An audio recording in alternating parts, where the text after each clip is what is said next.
As Qatar continues to mediate between the US and Iran, Tehran says it's hopeful Washington will return to the nuclear deal as the deadline approaches. Meanwhile, find out how you can get the COVID-19 vaccine right here in Qatar. On that note, we speak to health experts who debunk some of the most common myths surrounding the vaccines. And finally, qualifier matches for the 2022 FIFA World Cup and the 2023 AFC Asian Cup have been postponed.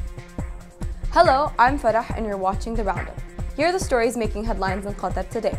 First, the United Nations nuclear chief has begun talks with Iran, which has said it was positive the United States would be returning to the nuclear deal and that Washington will soon be lifting its sanctions on Tehran. The head of the International Atomic Energy Agency, Rafael Grossi, arrived in Iran on Saturday and met with the head of Iran's Atomic Energy Organization on Sunday. Qatar has played a part in this, as Doha continues to mediate between the US and Iran to revive the deal. To COVID news, and teachers and school staff in Qatar are now eligible to take the vaccine as the country ramps up its inoculation drive. Those working in the education sector have started receiving SMS notifications inviting them to various vaccine centers, including the newest facility at the Qatar National Convention Center. Even if you're not an educator or part of school staff, you shouldn't worry. Your time will come, but make sure you register online. All you have to do is create the Tawfiq account and use the log on to the Ministry of Public Health's official vaccine registration website. For all the details, head over to our website. Myths have been circulating about them since before they were even rolled out. As discourse continues about their safety, here are some of the most common misconceptions about the new vaccines debunked by experts. The vaccine doesn't change your DNA, and there's no evidence to suggest it can cause infertility. Health experts and officials insist that it is safe to take. Like all vaccines, the COVID ones can lead to minor side effects like irritation or temperature, so there's nothing new here. Head over to dohanews.co to read the full story on this.